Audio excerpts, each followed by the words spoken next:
En este momento les voy a Buenas compartir. noches, Muy buenas noches, doctor doctor, ¿cómo le Reiner, va? ¿cómo está? Muchas gracias a todos. Les voy a compartir el link de asistencia para que se puedan nuevamente inscribir. Esperen un momento que estoy buscando el link. Listo. Chat. Listo. Me confirman si les sirve el link. Ese es el link de asistencia para que se puedan inscribir. Eh, y regálenme un momento, vamos a hacer la presentación. Ok, listo. ¿Me confirman? ¿Están viendo la presentación? Sí, Sí, maestro. Sí, maestro. Bien, muchas gracias. Listo. Entonces, bueno, vamos a intentar avanzar con esta clase. Vamos a hacer un pequeño recordatorio de lo que fue la clase pasada. Entonces, estuvimos en un proceso revolucionario que incluye varios elementos históricos del derecho constitucional, que fue pues, todo el proceso revolucionario inglés, que incluyó varias etapas, derecho constitucional, con varios momentos y varias figuras interesantes del derecho que hoy en día vemos, como el derecho de petición, como la habeas corpus, y varios elementos que se van a trasladar a lo que va a ser la independencia norteamericana. Muchos de los elementos de lo que es la independencia, bueno, perdón, las revoluciones en Inglaterra tienen un efecto sobre lo que es la independencia norteamericana. Y allí entonces hay también unos focos, hay unos elementos jurídicos interesantes que van a motivar también la idea, ¿sí?, de unas nuevas visiones constitucionalistas para lo que sería también nuestra región. Ahí un poco yo les muestro, ¿no?, cómo este proceso de independencia americana y la Revolución Francesa surden también algunos efectos independistas en las Américas, ¿sí? Ahí hablamos acerca entonces de la Carta Magna, sobre el Bill of Rights, sobre el derecho, sobre la petición a derecho. Vemos mucho sobre lo que tiene que ver con la regulación del Parlamento al poder del rey. Estuvimos hablando un poco de la autoridad del rey, el derecho, el naturalismo sobre el derecho positivo y la visión de la autoridad, totalitarismo de la corona, de la monarquía, impuesta luego por un parlamento que regula y limita ese poder y baja esa concepción de soberanía al pueblo. Interesante, veíamos un poco todo el tema de la condena que se hace por traición a la lealtad hacia el rey, ¿no? Entonces, cómo se entiende que la deslealtad o la pena de muerte por lealtad siempre se veía en términos de un rey, ¿no? Que había sido tal vez afectado por sus soberanos y aquí al contrario es un rey que afecta a su soberano. Eso surte unos efectos, vamos un poco a ver esto cómo se ve con Norteamérica, pero para entender un poco la evolución de estas figuras, ¿cierto? Americana, entender cómo se posiciona esta idea entonces de las colonias americanas, para entender un poco esto, cómo evoluciona al momento de una descolonización y de una independencia, ¿sí? Entonces, entendemos recuerdan cuando hablábamos de Jacob primero en la clase pasada, este es un rey que viene con una visión católica, ¿no? Y que viene con una visión de un rey es la máxima autoridad. Recuerdan que hablábamos acerca de Jacob como el rey que duró 11 años en gobierno propio, ¿no? Que no reconocía al parlamento. Fue este rey que lo disolvió hasta 3 veces.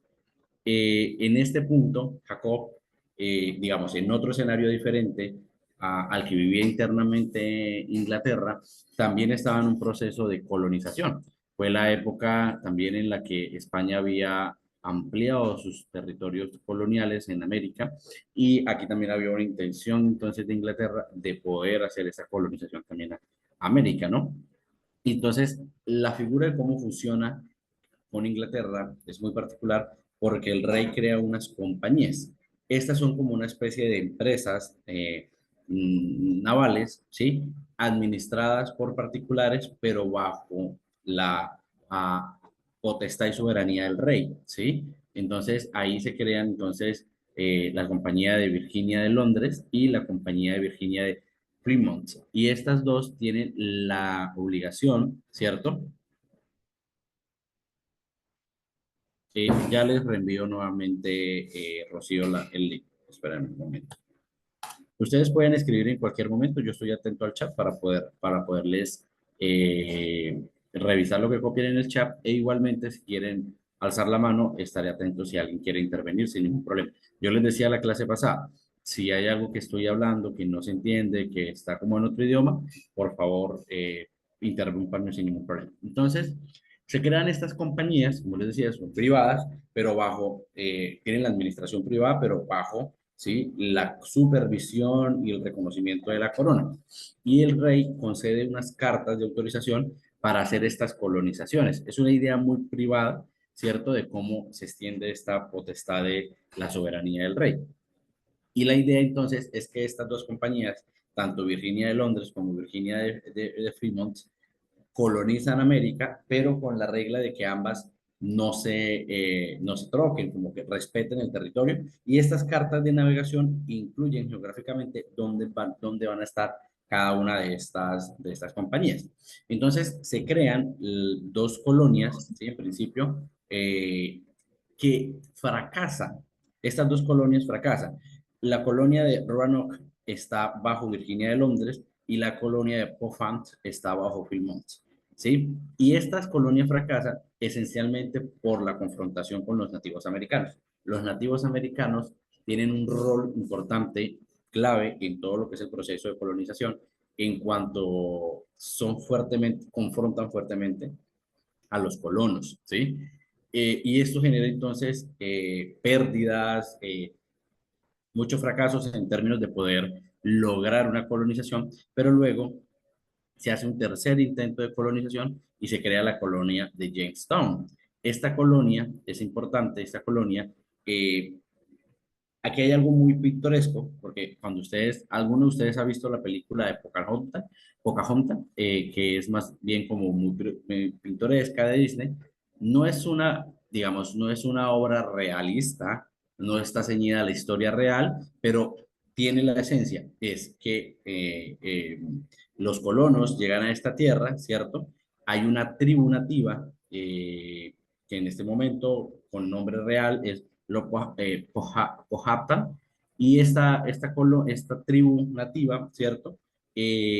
Pues confronta a estos ingleses frente a su colonización, pero sí hay una indígena que es hija del cacique, que es Pocahontas, que realmente sí existió. Solamente que claramente la historia de Disney pues le pone toda la magia, toda la idea bonita, pero claramente detrás de esto hay confrontaciones, hay guerras. De hecho, John Smith, que también es John en la película de Disney, eh, se dice por parte de la historia que él mismo escribe que él casi fue asesinado por el líder y que Pocahontas eh, interviene para salvarlo. Lo que dicen los historiadores y los descendientes de Pocahontas, porque tuvo hijos, que les voy a contar, no es cierto, esto nunca pasó. Lo que sí pasa es que esta colonia de Jamestown logra llegar a unos acuerdos a través de un señor que se llama Rolf.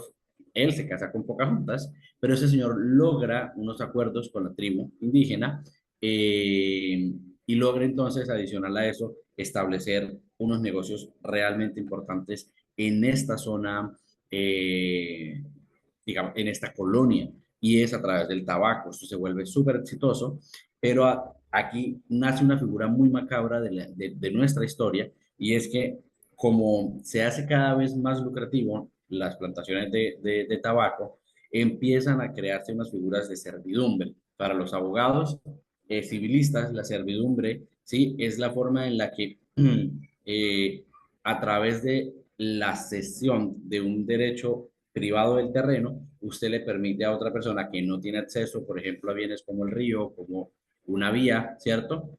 Ceder un pedazo en servidumbre para que esta persona pueda obtener este ingreso. La visión de esta idea de servidumbre es pensada más en la forma en la que la persona cede sus derechos y libertades a otra persona. Generalmente en esta época se hacían estos acuerdos de servidumbre en las que las personas, después de 4 años de servidumbre, obtenía un terreno como forma de pago, es decir, trabajaba 4 años sin un pago, sin ningún salario, y la retribución es la entrega de un terreno, ¿sí? Aquí es importante mencionar que ese tipo de servidumbre se hacían con personas blancas, pero finalmente, ¿cierto? Más o menos para el 19, para 1619, se incluye población africana en este tipo de contrato. Digamos que esto, un poquito más adelante lo vamos a ver, evoluciona hacia la esclavitud, pero tiene la visión un poco, ¿cierto? De que la servidumbre buscaba que personas libres cedían este derecho, blancos o negros, con el fin, ¿cierto?, de trabajar periodo de tiempo, específicamente 4 años, y luego tener un beneficio con esto, ¿sí? Esto tiene, y veremos más adelante, tiene una institucionalización de la esclavitud que luego va a ser todo un problema jurídico en Estados Unidos con las guerras de secesión, las guerras civiles, ¿cierto? Pero aquí es importante que en este punto se empiezan a constituir esas figuras de servidumbre y de esclavitud. Digamos que hay un tema muy importante con las colonias que es supremamente clave para la idea de independencia. Y es que en las colonias, como ustedes ven, no es el rey enviando, ¿cierto?, sus tropas, su ejército, un delegado, un virrey, sino que es unas compañías administradas por privados. Entonces, en esta lógica, ¿sí? El control de las colonias es muy autónomo y estas personas, estas colonias, eligen sus propios gobernadores, sus propios, y ya vamos a ver un poco también con otro tipo de colonias que se crearon, como estas eran un poco más autónomas, ¿cierto? Sin desconocer al rey. Para el tema de Jamestown, ellos sufren un ataque luego por esta comunidad nativa, por esta tribu nativa, un ataque feroz que implicó el asesinato de demasiados colonos, por lo que con la muerte y esta guerra con los nativos americanos, el rey Jacob toma el control directo de Jamestown. Es decir, quita la autonomía, quita la administración a la compañía Virginia de Londres y toma el control absoluto de Jamestown. Súper interesante porque ahí hay una esencia de cómo los colonos se veían versus el rey, ¿no? Ahora, como les decía, esto un poco evoluciona, ¿cierto? Y luego nace un caso que es el caso de John Posh. Es, es muy interesante, yo les invito a que ustedes lo puedan ver, porque John Posh es una persona negra, ¿sí? De raíces africanas, que es judicializado junto con dos blancos. Y la diferencia del castigo que se hace con John, con las otras dos personas blancas, es que las otras dos personas blancas son obligadas, ¿cierto?, a cumplir 4 años más de servidumbre. Es decir, el castigo por la comisión de un hecho es que ustedes dos tienen que durar 4 años más de servidumbre, mientras que a John lo condenan, ¿sí?, a que tiene que brindar los servicios de forma perpetua a la persona que, digamos, le tenía ese contrato de servidumbre. Es decir, le quitan a John sus derechos de la libertad, de derechos, digamos, individuales, y son coartados y entregados a otra persona, ni siquiera al Estado mismo. Entonces, luego, súper interesante porque es allí cuando se institucionaliza la figura de la esclavitud como la compra de las personas y adicional a eso la pérdida de derechos de estas personas. Luego se puede ver cómo esto evoluciona, cómo luego hay unas guerras internas por este tema de Abraham Lincoln sobre el tema de las libertades y cómo eso también influye un poco en la Declaración de los Derechos y Libertades en América, en Norteamérica, ¿sí? Luego viene ya, y aquí les quería contar sobre el pacto del Mayflower, porque también entonces es otra colonia, ¿sí? No sé si ustedes han visto algunas series o películas donde se ven a un grupo de puritanos que van en un barco en busca del sueño americano. Pues Jacob, como yo les mencioné en la clase anterior, Jacob era un católico, ¿cierto? Y había una persecución muy fuerte con un ala de la iglesia anglicana, ¿cierto? Este grupo de peregrinos, ¿sí?, anglicanos, toman la decisión a través de, digamos, de sus líderes, emprender el viaje hacia América, hacia Norteamérica, para poder constituir allí una colonia. Y interesante porque a ellos, la Compañía de Virginia de Londres les autoriza la constitución de esa colonia. Ellos, el Mayflower es el barco, ¿sí? Es el barco con el que ellos viajan. Y este grupo, más o menos 102 pasajeros, viajan entonces a Norteamérica. Interesante porque ellos deberían llegar al territorio donde queda la patente de Compañía de Virginia de Londres, y lo que hacen es que ellos llegan donde es la actual Massachusetts, donde estaba establecido la otra compañía, que era la Compañía de Virginia de Philmont, ¿no? Ahí interesante porque, como yo les había dicho, esta colonia no se pudo sostener. Esta colonia duró escasamente 14 meses, y ellos llegan y encuentran más bien como unas ruinas, pero encuentran un territorio, y allí ellos, interesante es que antes de poder desembarcarse en el mismo barco, ellos establecen un pacto, ¿sí? Que es el famoso pacto de Mayflower. Y este pacto establece por parte de ellos, ¿sí? Que los 41 tripulantes que lo firman reconocen al rey, reconocen que son leales al rey, pero que ellos van a asegurar y prevalecer, ¿cierto?, la preservación de la colonia a través de la fe cristiana, en este caso sería la anglicana, ¿cierto? Pero bajo la autonomía, ¿sí? Entonces se establece que ellos van a aprobar, constituir, formar leyes, ¿sí? Internas, en las que ellos puedan, sí, Julieta. Maestro, muchas gracias. Buenas noches. Disculpe, una pregunta. En lo que nos está explicando, ahí es donde se forma como el autogobierno de Mayflower. En ese pacto es donde se da el primer intento de un autogobierno en Norteamérica. Muchas gracias.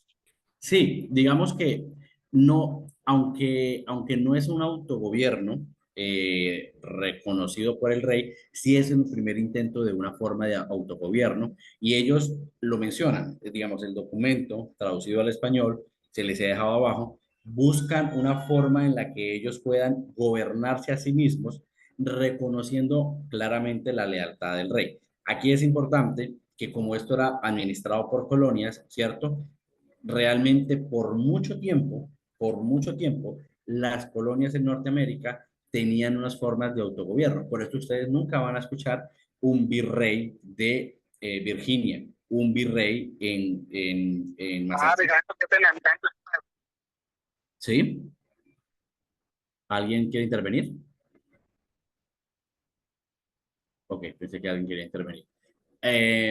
Julieta, efectivamente, entonces es una primera forma en la que ellos se quieren autogobernar y autoadministrar, reconociendo al rey. Pero esto implica entonces que por mucho tiempo, ¿cierto? Estas colonias empiezan a constituir una forma de gobierno propio y autónomo, ¿sí? Pero con esa misma línea de seguir reconociendo la autoridad del rey. Entonces, el pacto de Mayflower, ¿sí? Tiene esta idea esencial, que luego va a ser el espíritu de las ideas independistas norteamericanas, ¿sí? Como ellos entonces, por mucho tiempo, se autogobernaron reconociendo la figura del rey. Ok, entonces, aquí hay varios temas interesantes, y es que yo les contaba, en la época, en todo el periodo inglés, hubo muchas guerras. La guerra civil, hubo guerras también con la intención de poder fundar también colonias en la India. Recuerden que hay toda una historia amplia, ¿sí?, de colonización de Inglaterra en la India.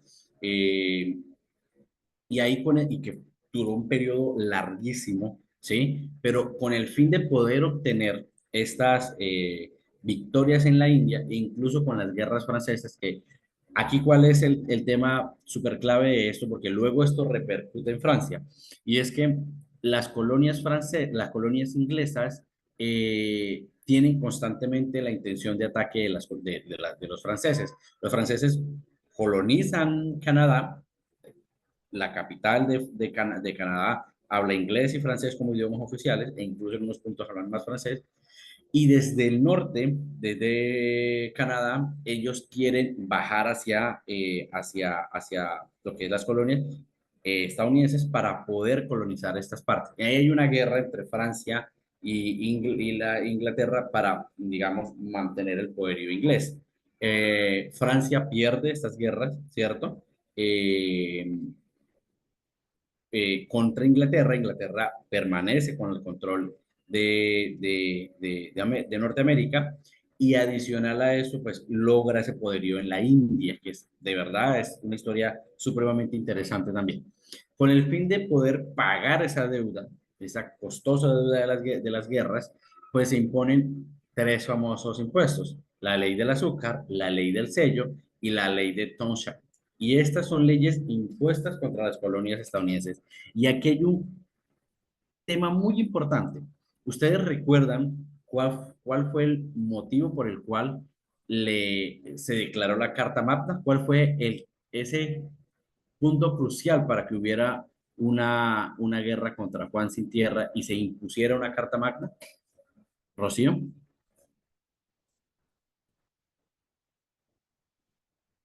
Buenas noches. Fue el mismo tema de los impuestos, ¿verdad? Muy bien, Rocío, efectivamente. José.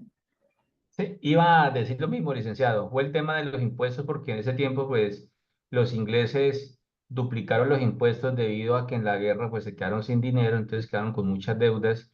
Entonces, ellos querían retribuir, o sea, cobrarle más impuestos a los colonos, pues, para ellos recuperar todo el dinero, como que dice, que les saliera la guerra gratis y que hubiera sido subsidiada por los. Sí, de acuerdo. Entonces, pero ¿cuál es la base fundamental? Los ingleses, en su historia, habían dicho: no hay impuestos sin representación o autorización del Parlamento. Esa era la idea clave, ¿cierto? De por qué se estaba también limitando el poder del rey. Y es: usted, señor rey, usted no puede quitar libertades, usted no puede imponer impuestos sin la autorización del Parlamento. Entonces, los estadounidenses, bueno, las colonias inglesas en su momento, todavía no eran estadounidenses, sostenían que el Parlamento podía crear leyes. Miren lo interesante de esto. Aquí ya los colonos tienen amplían, ¿cierto? Esa discusión, ¿cierto? Pero insistían en que sus representantes elegidos podían imponerles impuestos. Es muy interesante. ¿Qué decían los colonos? Si yo no tengo un representante en el Parlamento, a mí no me pueden imponer un impuesto. La única forma en que el Parlamento pueda imponerme un impuesto es que yo tenga representación en el Parlamento. Y esto crea todo digamos, toda una esencia, un espíritu, ¿cierto?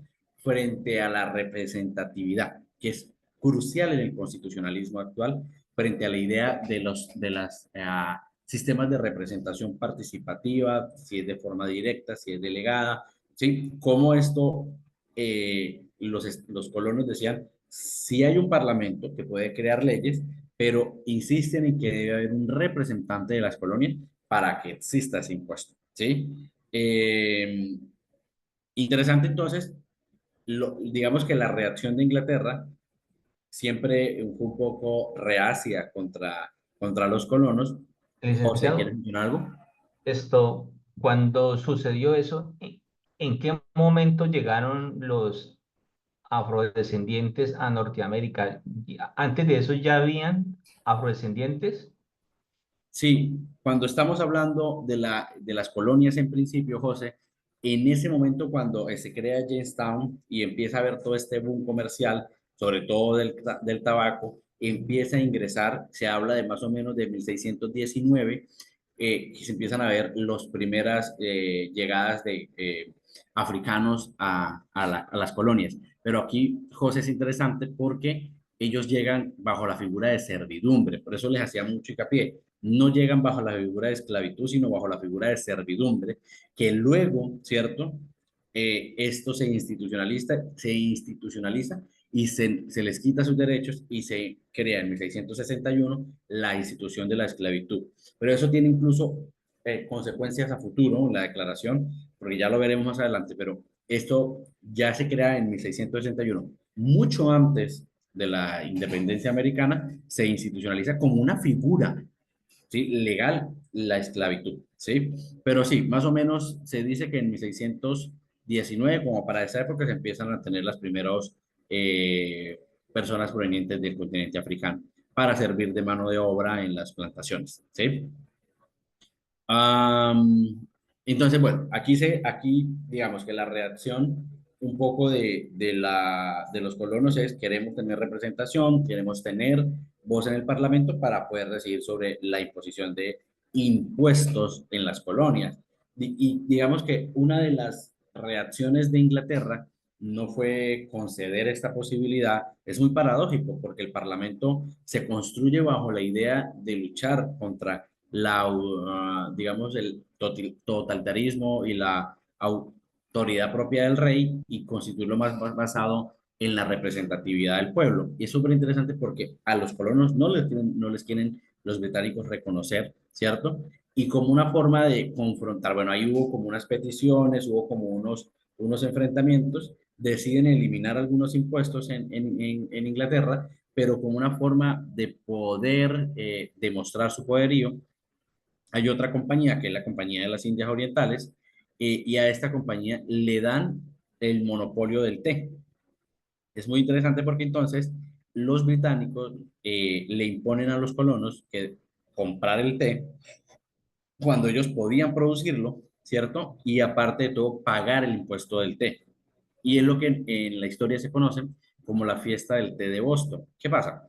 Hay unos comerciantes de té que llegan a Boston, ¿sí? Y los colonos lo que hacen es que se disfrazan de indígenas y atacan estos barcos botando todo el té al mar. Y bajo la concepción de no vamos a recibir, no vamos a aceptar este, este, este té, no vamos a aceptar esta imposición de Inglaterra, y ahí se crea entonces un catalizador independentista, ¿sí? Y la reacción claramente de la corona, ¿cierto?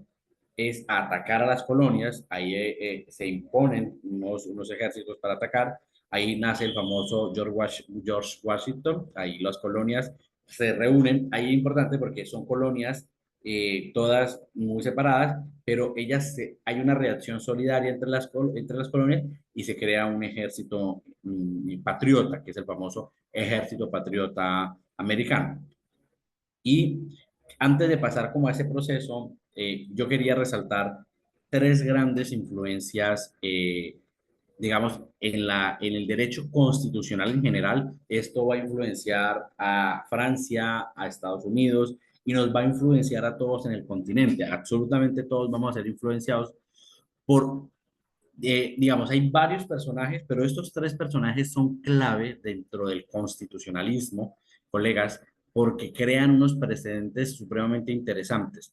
Hoy leerse el contrato social, digamos, es bastante complejo, en principio porque habla de muchas cosas, habla de Roma, habla de estados que ya no existen, ideas que tal vez ya nosotros no creamos tan esenciales, pero algunas ideas o en su momento histórico eran ideas novedosas y que son la base de nuestros estados y en muchos casos de nuestro derecho constitucional. Y yo hablo de Jean Rousseau, hablo de John Locke y hablo del señor Montesquieu. Y estos tres personajes crean en la época, ¿cierto? No en la misma, pero sí en una época muy grande, en la época francesa, que es la Ilustración, ¿cierto? Crean las ideas bases para fomentar unas instituciones constitucionales que hoy en día tenemos, ¿cierto? Y para su momento muy novedosas, tan novedosas, ¿cierto? En estados con monarquías absolutas, por ejemplo, como la francesa, por ejemplo, ¿sí? Entonces tenemos a un Jean Rousseau, ¿sí? Que tiene varias obras, pero quiero traer a colación el contrato social. Para los que han podido leerlo en otras clases, este contrato social es el espíritu, ¿cierto? De la voluntad de todas las personas. Es la forma en la que Jean Rousseau, ¿sí? Explica que el Estado son todos los coasociados. ¿Qué es el Estado? Pues incluye un territorio, y ahí él también habla que debe haber un territorio para un Estado, ¿cierto? Él habla incluso, hace ahí cuentas matemáticas de cuando es un estado pequeño debería ser una democracia, cuando debe ser un estado mediano debe ser una autocracia, y cuando sea un estado muy grande debe ser una monarquía. Tiene sus justificaciones en términos de cómo funcionaría en su visión. Les digo, es un poco, digamos, para nuestra época es algo que ya diríamos, esto está pasado de moda, pero no, tiene las bases esenciales de cómo se pensaba el Estado cuando todo era una monarquía. Y habla de la democracia. La democracia no es un tema novedoso, no es un tema nuevo. La democracia ya la habían utilizado los griegos. La democracia ya era una figura utilizada por los griegos, que también tenía sus limitaciones. En el imperio, en el Estado griego, la idea de democracia era para muy pocos, eran hombres libres, que fueran miembros de la república, que fueran romanos, ¿sí? Entonces, la idea de democracia era para muy pocos, pero había una idea, un espíritu sobre la decisión del pueblo, ¿no? Como el gobierno de la gente. Y aquí entonces, en esta época de la Ilustración, se retoma la idea de democracia, ¿cierto? Y empieza a hablarse de que el contrato social entre los que estamos contratados acá, estamos todos coasociados. Eso es un contrato social, eso es un contrato entre los que nos asociamos, como cuando uno constituye una empresa, ¿no? Y uno busca 5 o 6 socios y constituimos una empresa, es lo mismo. Y aquí empezamos entonces a tener las primeras nociones de lo que sería una constitución, ¿no? Y es, vamos a constituir un contrato entre los que nos asociamos para tener un Estado. Temas importantes, entonces, para esto, habla John Rousseau sobre que el hombre nace libre, ¿cierto? Claro, la frase siempre es, el hombre nace libre, y sin embargo, por todas las partes está encadenado, pero la idea que deja marcado el libro es cuando dice, todos los hombres nacen libres. Interesante en una monarquía, interesante en la institución de la esclavitud en las colonias, ¿sí? Cómo todos nacen libres. ¿Para quiénes, quién se entiende hombres libres? Porque eso luego también cambia. Y aquí entonces empieza a hablar de la igualdad, que no solamente es nacer libres, sino iguales ante la ley. Y acá eso también evoluciona. Hoy actualmente ya esta idea de igualdad, hoy incluso los constitucionalistas hablan de igualdad material, igualdad ideológica. Bueno, hay unas, eso lo veremos más adelante cuando hablemos de los derechos fundamentales, pero aquí se habla de una igualdad, ¿cierto? Y que la legislación debe siempre mantenerla, debe siempre buscar, ¿sí? El estado de igualdad. Es súper interesante. Eh, sí, claro que sí, Julieta, porque es en este momento donde él habla también de democracia, ¿sí? Aquí, digamos, en este libro de contrato social se habla de la democracia como una figura para estados pequeños, ¿sí? Y la democracia y la soberanía popular, ¿sí? Digamos que no es una idea de John Rousseau, esto viene desde la idea de la democracia de los griegos. Es una idea no novedosa, pero sí es una idea que explota ahora en la ilustración con la figura de, digamos, de poder reformar estos estados. ¿Sí, Julieta? Profesor, muchas gracias. Qué pena preguntar tanto. ¿Y Tranquila. Montesquieu es el que habla de la separación de poderes o ya venía de antes? No, no, no. Digamos que John Rousseau tiene como inspiración al señor Montesquieu, ¿sí? Él también, cuando, bueno, digamos que yo aquí no lo organicé de forma cronológica, pero primero es Montesquieu y luego viene el señor Rousseau. Ese es como el orden, ¿cierto? Montesquieu, entonces, crea un libro que se llama El espíritu de las leyes, que es primero que el contrato social. Y acá yo les invito a que lo lean. Es un libro base para los abogados en general, porque digamos que la visión de dónde provienen las leyes. Cuando ustedes leen el Código Civil, ¿cierto? ¿Qué es una ley? ¿Qué dice el Código Civil que es una ley? Esto es de derecho civil, esto es de civil uno.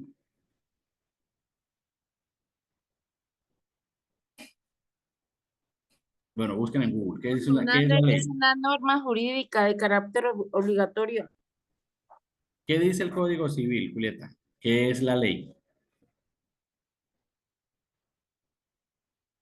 Rapidito en Google. Yo no puedo abrir Google, lo estoy presentando. Un rapidito Google. Código Civil colombiano. Y ahí dicen, ¿qué es la ley? Maestro, buenas noches. Sí, La Carlos. ley. La ley es Ajá. una declaración de la voluntad soberana manifestada en la forma prevenida en la Constitución Nacional. Otra vez, Carlos, la primera frase. ¿Qué dice que es la ley? Es una declaración de la voluntad soberana. Listo, muchas gracias. Es la manifestación de la voluntad soberana. La ley es lo que ha dicho la gente, el pueblo, la constitución, la estructura política, es la voluntad de quienes estamos acá, ¿cierto? Esa es la ley. Y entonces en esa idea de esos señores de la Ilustración, de pensarse qué es la ley, de dónde nace, dónde está el espíritu, la raíz de lo que entendemos como la ley. Y allí entonces el barón de Montesquieu habla de la separación de los poderes, ¿sí? Y habla entonces del poder legislativo, del poder ejecutivo y habla entonces del poder judicial. Súper interesante. Esto no quiere decir que Montesquieu diga que los estados deben ser democráticos. Ojo, incluso Montesquieu habla de monarquías constitucionales, pero digamos, la clave de entender esto es que él menciona que ninguno de estos tres poderes pueden estar todos sobre la misma persona. Debe haber una separación real.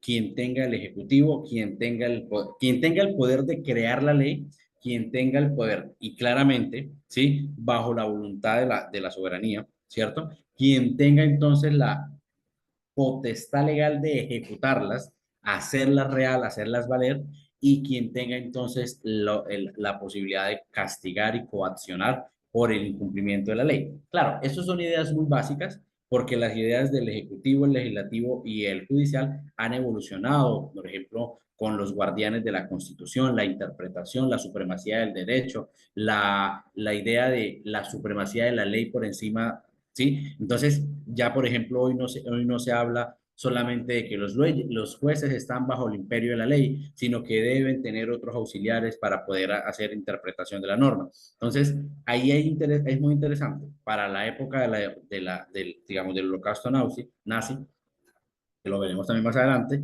se cuestiona mucho cómo el Estado, ¿sí? Todo lo que hizo, nada era prohibido por el Estado, todo estaba enmarcado en la ley.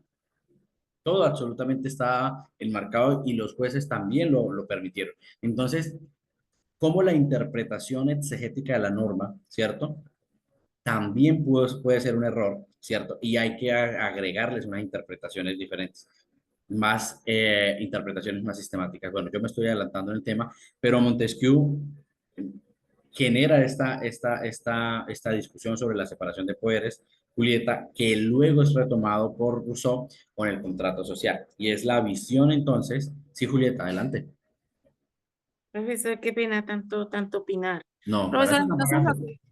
lo que estoy analizando es lo que ya usted nos ha venido diciendo, estaban supremamente aburridos con la corona, porque aquí lo que se estaba viendo era una prevención de la concentración del poder y de pronto la protección de derechos individuales y me imagino que una transparencia en la administración. Entonces era como que en realidad estaban demasiado cansados con la corona. Definitivamente ya no querían más el rey. Muchas Claro, gracias. claro, hay importante es que estos son influenciadores, ¿no? Digamos, Rousseau con el contrato social, Montesquieu, John Locke, tenían más como una influencia en estas personas que eran también ilustres lectores de todos estos documentos y que la clave está en que las colonias en principio se autoadministraban. Cuando entra una corona británica a imponer impuestos, ¿cierto? Y a limitar esa administración que tenían las colonias, es a donde ellos dicen, ojo porque no nos estamos viendo de la misma manera, ¿cierto? Quiero terminar este punto de los influenciadores con John Locke. Y este señor es un inglés, ¿sí? Que tiene también demasiada influencia política porque este señor es de los primeros que empieza a hablar de los derechos fundamentales a la vida, a la libertad, a la propiedad privada y al derecho a defender los derechos.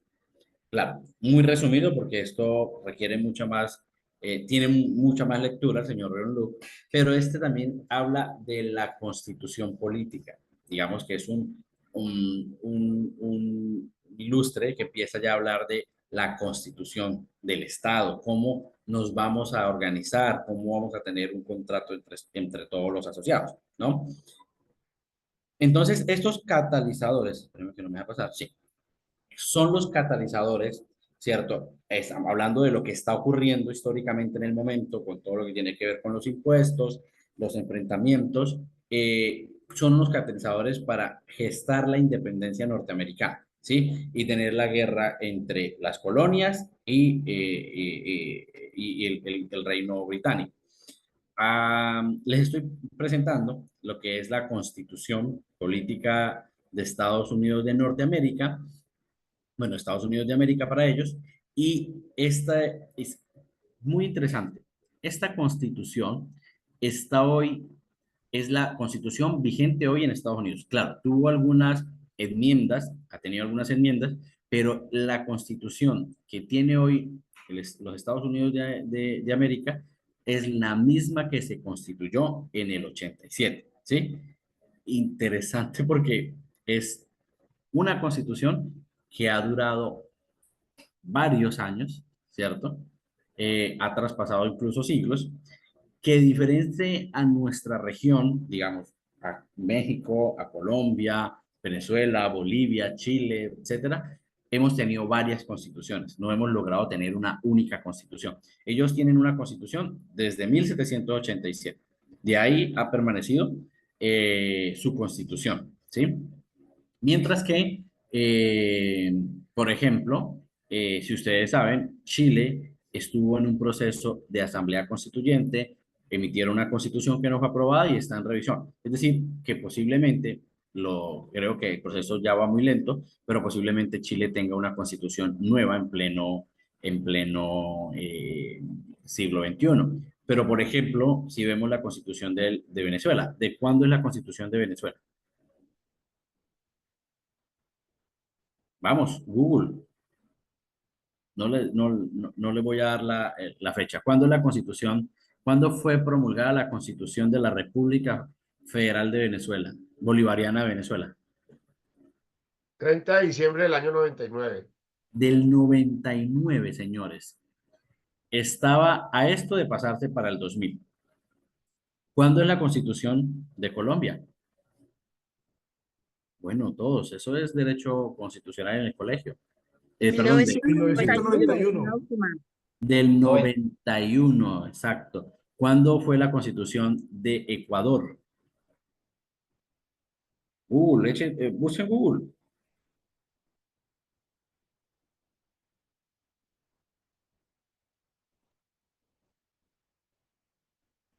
20 de octubre del 2008. Ah, Así es. interesante. Y estas constituciones, ¿cuándo la de Bolivia? ¿Cuándo la de Bolivia?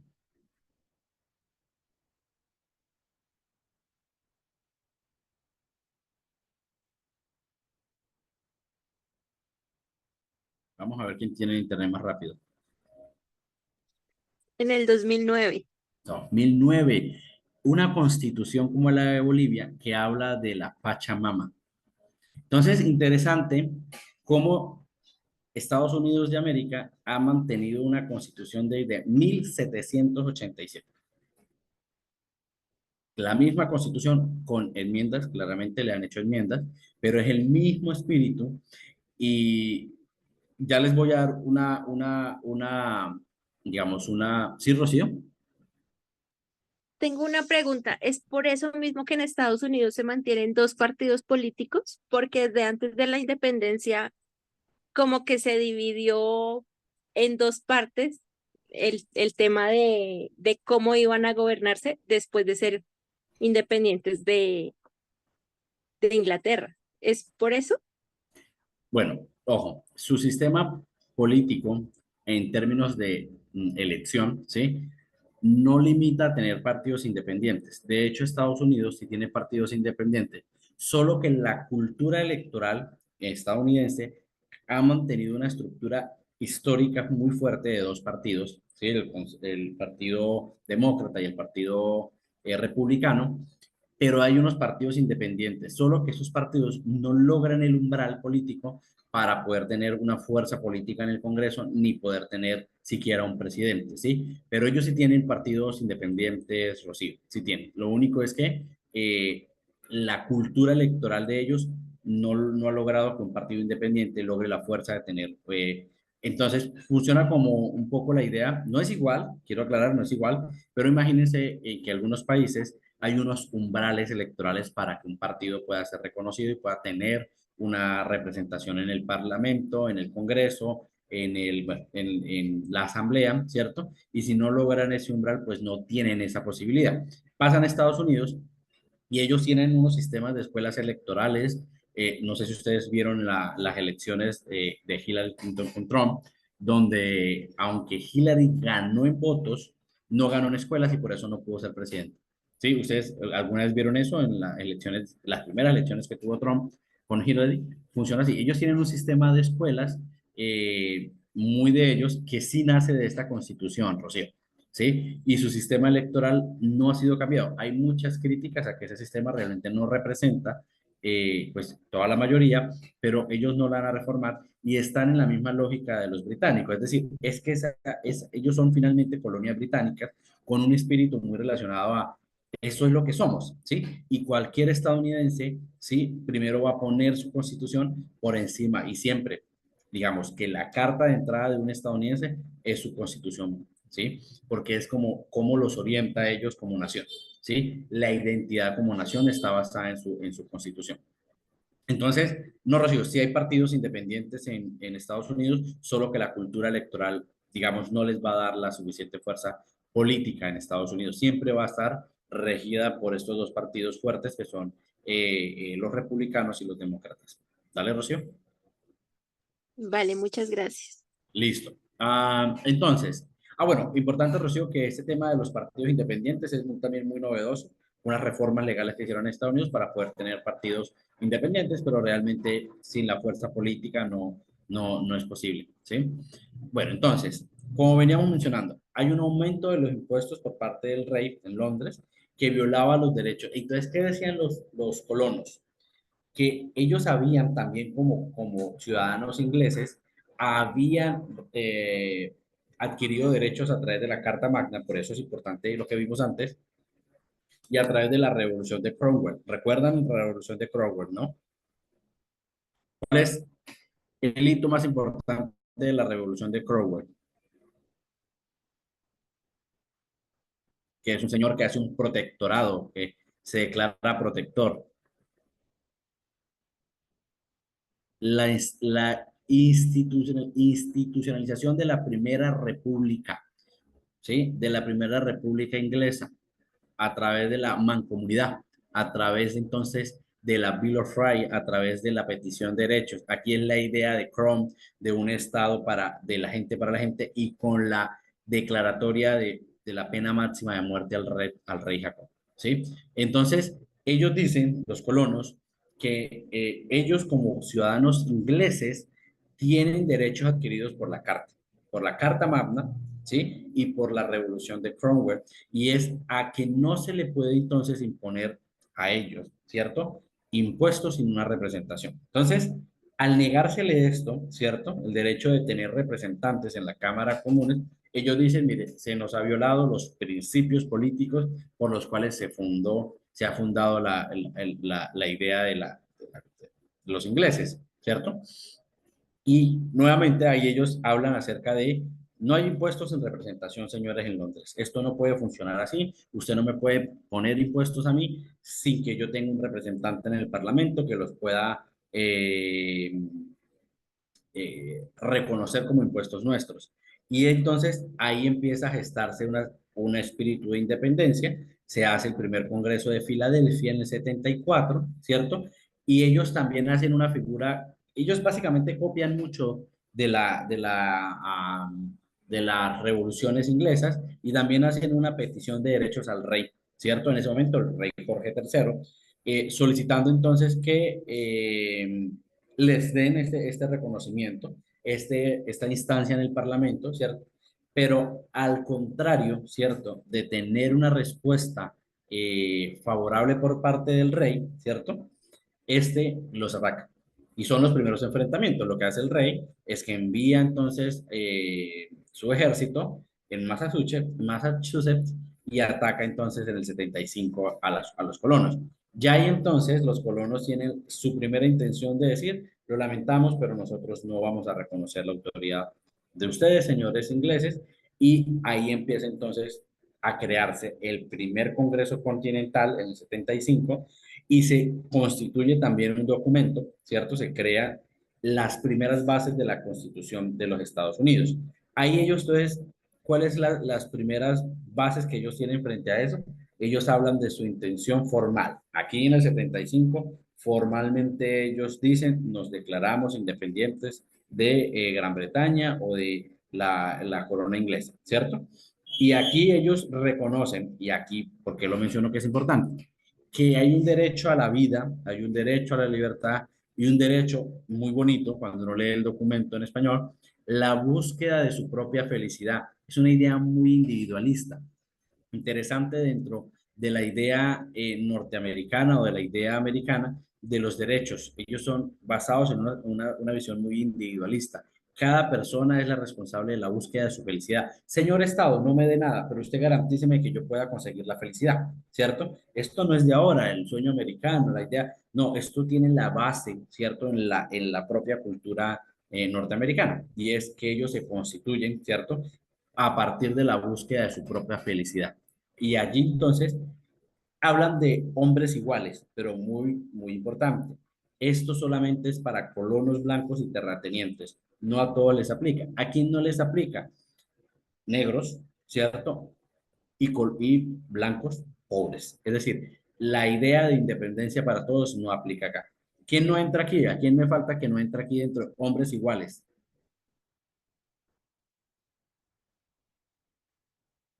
Las negritudes, doctor. Bueno, están las negritudes, muy bien, y colonos blancos que no tienen dinero, los pobres. ¿Quién más no está aquí entre hombres iguales? Los pueblos Los aborígenes indios, como los indios. De acuerdo, los pueblos, y de hecho hay una cultura para arrasar con los pueblos indígenas. Pero ¿quién más creen ustedes que no está ahí? Yo pienso que las mujeres Muy no bien, las están Julieta. nombrando. Hombres iguales, colonos blancos y terratenientes, pero no están las mujeres. ¿Sí? Y hay una idea entonces muy limitada de lo que son hombres libres, que son solamente hombres masculinos, blancos y con dinero. ¿Listo? Entonces, la idea propia de libertad y de igualdad sigue siendo esta idea de una igualdad muy ajustada a los intereses de unos pocos, ¿no? Hay toda una guerra, no vamos a meternos acá en profundidad de la guerra, de quién murió, de quién vivió, de quién, ¿sí? La idea entonces de constituir un Estado a partir de las batallas que se ganan varias batallas, y esto lleva entonces a que en París el Gran Bretaña o la corona inglesa reconoce, ¿sí? La existencia de los Estados Unidos de América. No significa que aquí termina la guerra, hay unos, digamos, unos enfrentamientos posteriores, pero es en el 83 cuando se constituye en París un acuerdo para reconocer que existe los Estados Unidos de América.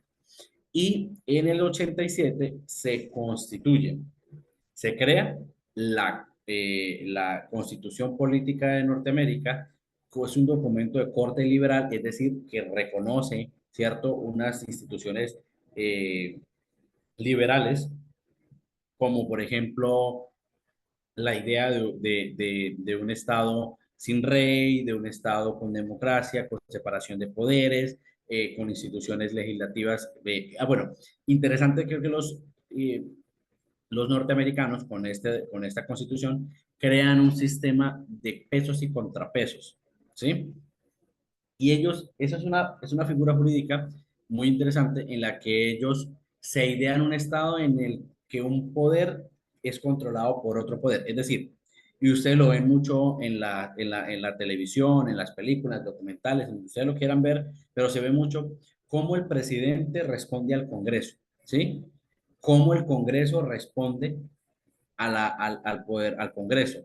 Y cómo el Congreso, ¿cierto?, también tiene un bracito de control por parte del presidente. El presidente de los Estados Unidos nombra a la Corte, ¿sí? Pero ojo, si bien el presidente de Estados Unidos puede nombrar a la Corte Suprema de Justicia, la Corte Suprema de Justicia no puede investigar al presidente, ¿sí? No lo puede enjuiciar.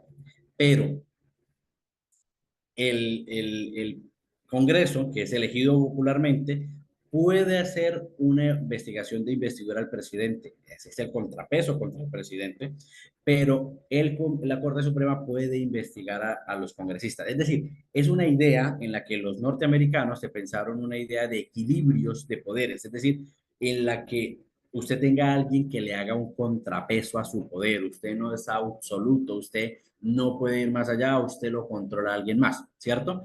Y es con el fin de mantener este equilibrio institucional entre las fuerzas y el poder. No sé si ustedes han conocido la figura del cierre del gabinete. Esta es una figura en la que, bueno, en Estados Unidos los presidentes, aquí también digamos, es una figura que crearon ellos, muy interesante, pero que también lo hemos visto, se ve en México, se ve en Colombia, se ve institucionalmente en la Constitución así está, pero se ve en Venezuela también, y en muchos países de América, la idea en la que el presupuesto, por ejemplo, el funcionamiento del Estado mismo, es aprobado, es elaborado por el Poder Ejecutivo, pero aprobado por el Congreso, ¿sí? O el Parlamento o la Asamblea. Y es decir, el presidente le lleva una propuesta tributaria de funcionamiento, un plan de financiero y le dice, mire, yo necesito 500 millones de euros, perdón, de dólares para funcionar en el 2024. Y el Congreso le aprueba o no eso, ¿cierto? ¿En base a qué? En base a temas políticos, económicos, técnicos, financieros. Si el Congreso no se lo aprueba, ¿cierto? No puede funcionar el Estado. César. César, ¿quieres participar? Acabo de llegar. ¿Aló? César, se les cerró el micrófono. Sí, César, adelante. Sí, no, es que acabé de entrar porque apenas llego de trabajar, no alcanzo ya a conectarme temprano. Ah, ok, tranquilo, César. Igual la clase está siendo grabada y en cualquier momento la puedes ver. Igual estamos hablando ya de la independencia americana, ¿vale? Listo, entonces, Okay. la idea entonces de cómo el Congreso no le aprueba el presupuesto al presidente y se genera un cierre de gobierno. Es muy interesante porque esto pasa muy a menudo. Ustedes pueden entrar a Google y poner ahí, Donald Trump compra hamburguesas de McDonald's para recibir a unos jugadores, no recuerdo, porque no tiene presupuesto para funcionar, no tiene plata para que la Casa Blanca pueda recibir a su invitado. Pero es porque hay una pugna entre el presidente y el Congreso para aprobar el presupuesto. Entonces esa es la idea norteamericana de crear pesos y contrapesos. Ah, ok, señor presidente, si usted no respeta, digamos, la mayoría que está aquí centrada en el Congreso, pues nosotros le cerramos el gobierno. No le damos presupuesto para que usted funcione. Y digamos que esto genera entonces, porque la representación más pura en términos teóricos de la soberanía está en el Congreso, ¿cierto? Es elegido, hay representantes por estado, por cada uno de los estados, la forma más fácil de delegar esa representación y digamos que el Congreso sería la voz más cercana digamos, de la gente en las tres ramas del poder público y es decirle al gobierno, ok, usted ganó, pero usted no representa a las mayorías, mientras que el Congreso sí representa a las mayorías.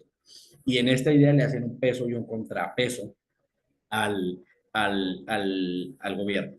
Otro tip importante aquí frente a la Constitución norteamericana es también que los norteamericanos también se crearon una Bill of Rights. Esta Bill of Rights americana es, cuando ustedes leen, y ustedes yo sé que son muy juiciosos y lo van a buscar, ustedes van a ingresar allí a todas las páginas que existen sobre la Constitución norteamericana, van a encontrar que en ninguna norma, en ningún artículo, en ningún acápite de la Constitución americana se habla de derechos fundamentales. Ellos constituyen el Estado a partir de la estructura misma del Estado. ¿Quién es el presidente? ¿Quién es el Congreso? ¿Quién es el fiscal? ¿Quién lo nombra? ¿Qué funciones tiene?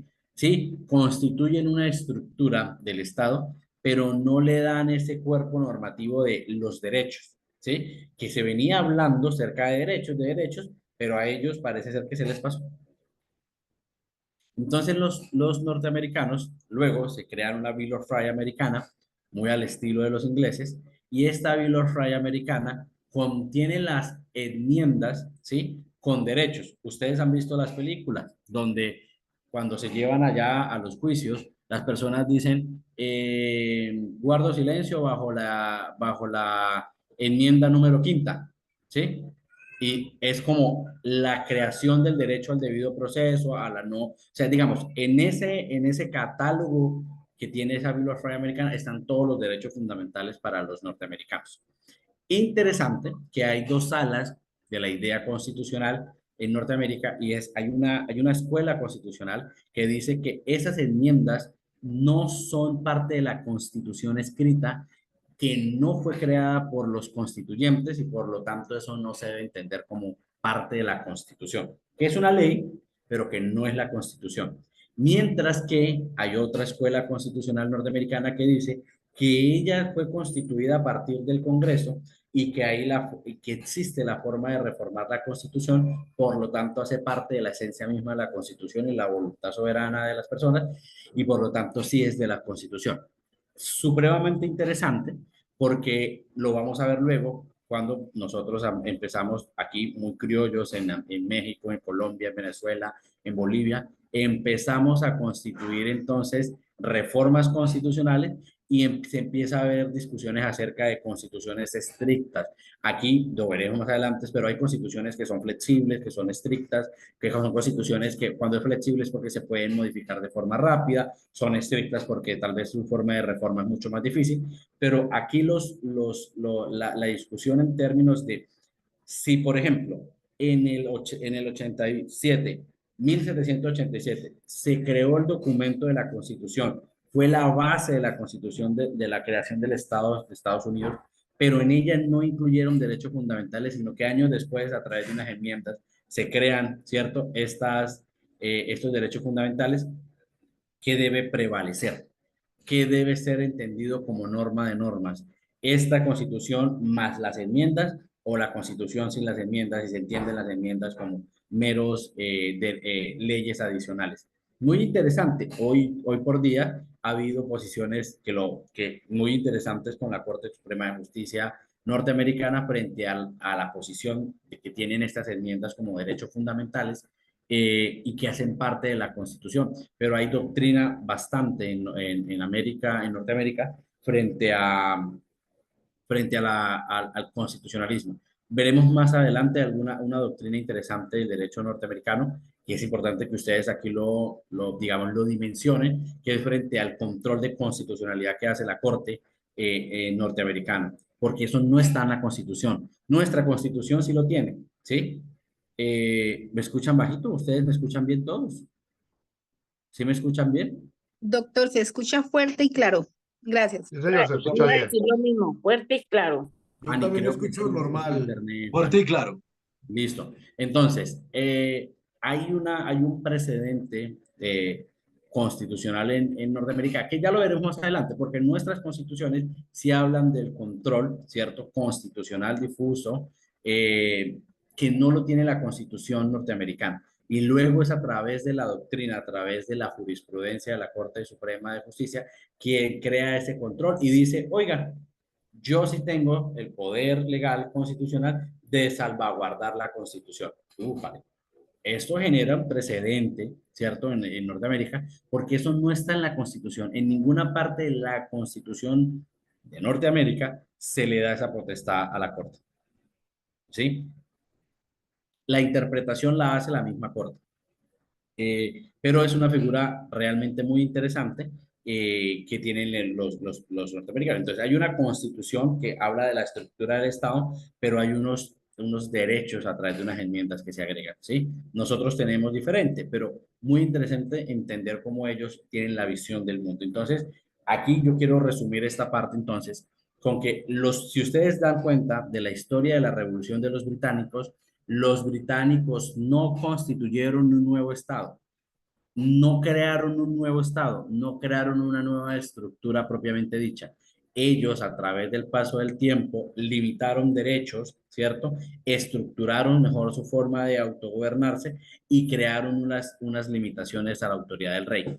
No obstante, siguen siendo Gran Bretaña, no obstante, siguen teniendo un rey, no obstante, siguen teniendo una monarquía parlamentaria, pero una monarquía. Mientras que los estadounidenses, ojo, crean un estado de cero, constituyen un estado de cero a partir de la Convención de Filadelfia, ¿cierto? En 1775, bajo la base del no reconocimiento como británicos. Ellos no se reconocen a la lealtad del rey. Y no fue que ellos a través de un proceso constituyeran un virreinato o constituyeran una colonia administrada, no, ellos se declararon independientes y crearon un estado. Y aquí es muy interesante, ellos instalan dentro de su constitución la figura presidencial y los estados federados, que esto luego va a tener unas implicaciones porque va a haber guerras entre los federalistas y los secesionistas, un poco para entender cómo se iban a gobernar internamente, ¿cierto? Pero ya también lo veremos un poco, intentaremos, porque no quiero darle eh, tanto escenario a eso, porque quiero hablar de derechos fundamentales, quiero que los encuentros me alcancen para eso. Entonces, un poco la idea de los estadounidenses luego de esto es ver cómo se organizaban. Tenemos un Estado centralista, tenemos un Estado Licenciado, federalista, cómo va a funcionar, y la visión luego entonces de la institución de la esclavitud. Sí, José, adelante. licenciado, entonces, mire que a uno no le cabe así en la cabeza, imagínense, en menos de 100 años, cómo avanzaron ellos en esas colonias, si eran colonias netamente agropecuarias. Entonces, imagínense lo organizados que han sido, porque en menos de 100 años desarrollaron prácticamente todo el país. Bueno, o sea, ah, un poco, eso tiene mucho de largo y de ancho, José, porque la historia de Estados Unidos como imperio fuerte no se ve sino hasta la Segunda Guerra Mundial. Es decir, esa idea de Norteamérica como un estado imperio fuerte y una economía no ocurre sino hasta mediados de la Primera y Segunda Guerra Mundial. Es ahí donde el rol de ellos entra a tener principalmente un rol muy fuerte, pero digamos, Estados Unidos, después de esta independencia, hasta, digamos, antes de la Primera Guerra Mundial, está inmersa en una situación muy compleja de si son federalistas, si son centralistas, varias guerras civiles, luego pasan unos procesos fuertes también de luchas internas, un poco para todo el tema relacionado con si hay esclavitud, si no hay esclavitud, la separación del sur. Es decir, ellos tienen muchas dificultades internas para poder consolidar ese poderío, ¿cierto? Económico, y luego unos bajones en términos también de crisis económica. Pero digamos que como imperio, como la idea de una Norteamérica mucho más fuerte, se desarrolla bastante tiempo después. Es decir, luego tienen que haber unos procesos internos muy fuertes para ellos llegar a ese punto, ¿sí? Tendríamos que hablar un poco de ideas políticas, de ciencias políticas para poder discutir ese tema, incluso un poco de economía para entender cómo ellos evolucionan hasta ser, digamos, un estado fuerte, fuerte económicamente e incluso fuerte militarmente. Hoy día hay muchas discusiones. Yo recuerdo un profesor mío de Derecho Constitucional, un español, que él decía que hay tanta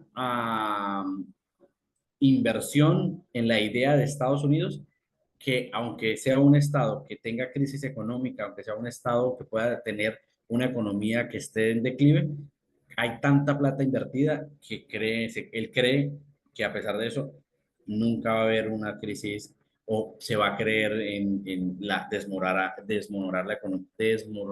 la economía, que se vaya a caer la economía estadounidense por un poco las dinámicas de la economía. Aquí estoy metiéndome en otro escenario que es más de economía, pero la idea de un imperio fuerte, un estado fuerte, digamos, evoluciona mucho tiempo después. A ellos les cuesta bastante, ¿cierto? Como, bueno, hay alguien que copió en el chat. Rocío dice más o menos en 1920, más o menos Rocío, por ahí empieza a tener un crecimiento económico y eso se suma muy, muy fuertemente a lo que es la Primera Guerra Mundial, que es más o menos para esa época, ¿no? 1900, ¿qué? 1018, ¿qué?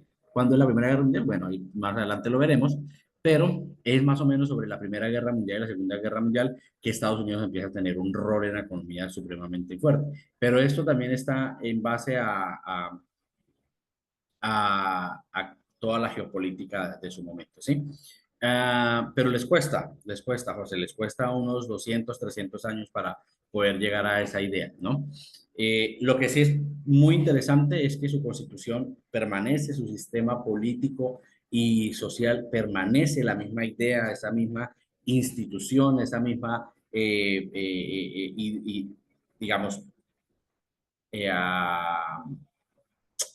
sueño, como lo mencionan ellos, de mantener una idea de Estado, eh, permanece incluso hoy día, ¿no? Entonces, muy interesante cómo ellos, por el paso del tiempo, aún permanecen bajo una estructura constitucional muy similar. Muy bien, Rocío.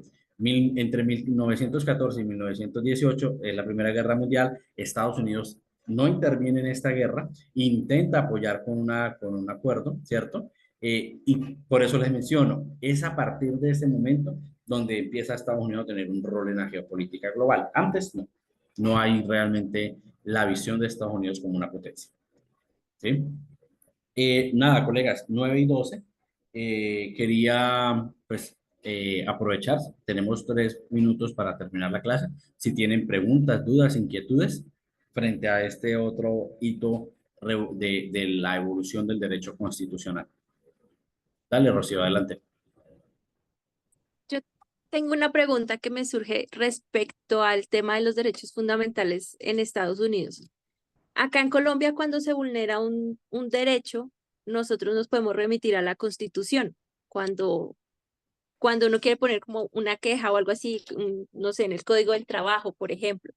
En Estados Unidos, ¿cómo hacen los ciudadanos cuando se ven víctimas de la vulneración de uno de esos derechos que para nosotros es fundamentales y están en la Constitución? Si ellos no lo tienen, ¿cómo es el proceder de ellos?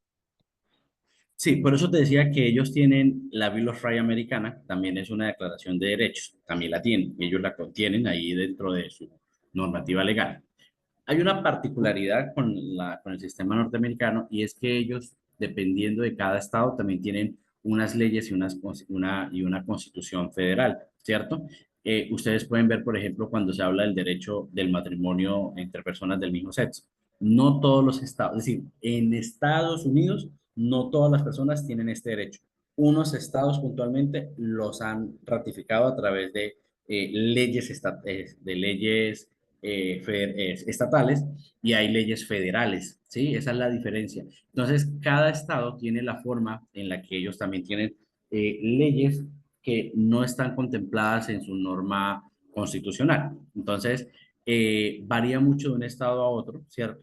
Pero su sistema legal les permite a ellos tener algunos mecanismos internos para hacer valer derechos. Básicamente, digamos, el esquema general está constituido a través de la Bill of Rights americana, donde tiene unos derechos fundamentales generales para el Estado, para los Estados Unidos de América, pero es a través de las instancias judiciales que ellos obtienen que se pueden. Ellos tienen sistemas orales mucho mejor que los nuestros en América, en los que les permiten a ellos poder ir a un juez, poder acceder entonces a la protección a través de mecanismos legales.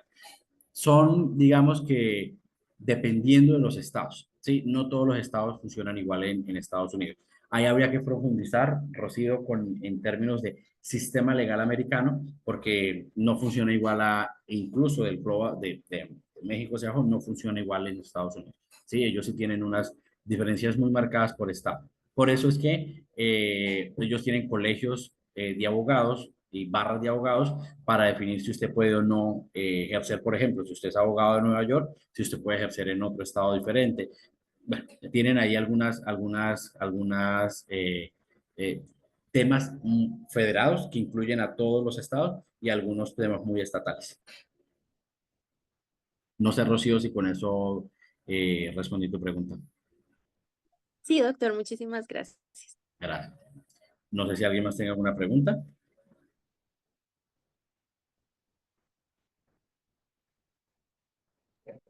Doctor Reinal, otra preguntita es que en los Estados Unidos tengo una familia, por ejemplo, y lo que tiene que ver con el tema de la mujer. Eso es algo muy, muy crítico, usted enfrentarse a una mujer con palabras y ya con hechos, pues mucho más difícil. Pues allá un sobrino se enfrentó con la que está viviendo y le cuento que casi lo deportan y le tocó colocar un abogado y los abogados allá valen muchísimo dinero, pero es algo pues lo que usted está diciendo, según los estados.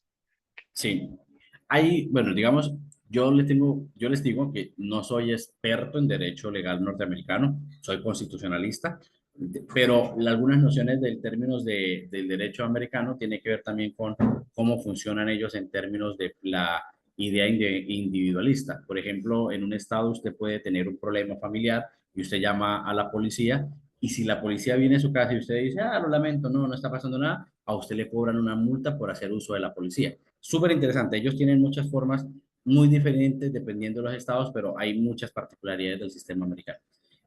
Julieta, y con ella terminamos las preguntas, colegas. Maestro, muchas gracias. Una pregunta. Estados Unidos tiene la Constitución nacional, pero me parece que también cada estado tiene su propia constitución y gobierno. ¿Cómo se ensambla ahí ese sistema? Porque ellos hablan de un sistema federal. ¿Cómo es ese caso ahí, por favor? Claro, ahí es importante. Ellos tienen una sola constitución, que es la Constitución de los Estados Unidos de América, ¿sí? Esa constitución reconoce a un presidente y a unos, ¿sí? A unos jefes de estado, ¿sí? El estado de Virginia, el estado de Massachusetts, que son los famosos gobernadores, ¿sí? Y no se crean figuras diferentes. Ellos tienen unos gobernadores y tienen unas figuras iguales que la Constitución Nacional. Tienen unas constituciones locales, ¿cierto? Para regular un poco cómo funcionan, que fue una discusión, una guerra civil entre cómo se querían ellos gobernar al interior. Es decir, ya ellos tenían la visión global de cómo querían que el mundo los viera. Tenían un presidente, tenían un Congreso, una Corte Suprema y tenían una funcionalidad en términos de ministros, fiscales, etcétera, ¿cierto? Pero luego al interior habían unos estados, habían unas colonias que no querían ser gobernadas por un único presidente o por una capital en Washington. Ellos querían tener una autonomía. Y entonces se constituyen, ahí hay una guerra fuerte, pero al final constituyen un sistema federado. Como por ejemplo, para que ustedes tengan allí, el ejército de Norteamérica no puede estar armado en territorio americano. Ellos solamente pueden estar armados en territorio extranjero o en bases militares federales. Y el presidente no tiene el control de la Guardia Civil. Es decir, si mañana, por ejemplo, el presidente quisiera ordenar que las Fuerzas Armadas entraran al Capitolio no sé, en Virginia, no lo puede hacer, es inconstitucional. Solamente ha ocurrido una vez y fue a través hay un señor que fue asesinado, ¿cierto? Muy importante en la historia. ¿Cómo se llama ese señor? Es un presidente que fue asesinado. Kennedy. Muy bien. John Kennedy, F. Kennedy. a través de un proceso mediante el cual se reconocía el derecho de una niña negra al ir a la escuela, él utilizó, el gobernador del estado se negaba a conceder ese derecho. Y este señor Kennedy, a través de las Fuerzas Armadas, acompañó a la niña al colegio. Toda una revolución frente a la visión entonces del ejército del Estado federado, porque Kennedy se amparó en que era un derecho constitucional federal y que debía ser protegido. Bueno, no vamos a ahondar un poco en esto, si lo vamos a ver más adelante, lo podemos discutir, ¿cierto? Pero es la visión de cómo ellos se organizan. El presidente no tiene un control interno, eso lo tienen los gobernadores. El presidente de Norteamérica tiene un control fuerte hacia afuera, muy fuerte hacia afuera, y al interior de Estados Unidos tiene un control un poco más limitado. Sí, son muy fuertes los gobernadores en cada estado. La figura de los gobernadores es extremadamente poderosa al interior de Estados Unidos. Yo con esto termino, les agradezco mucho el espacio, sé que pueden haber más preguntas, aprovechamos la siguiente clase para esto. Todas las preguntas que tengan también la pueden hacer a través del chat y la coordinación de Magister me las puede llegar para poderlas retroalimentar. Listo, muchas gracias por el espacio y por su participación. Doctor Reinel, muchas gracias a usted, muy formal. Gracias, doctor. Bendiciones. Descansen. Gracias. Muchas gracias, doctor. Muchas gracias, profesor. Buenas noches.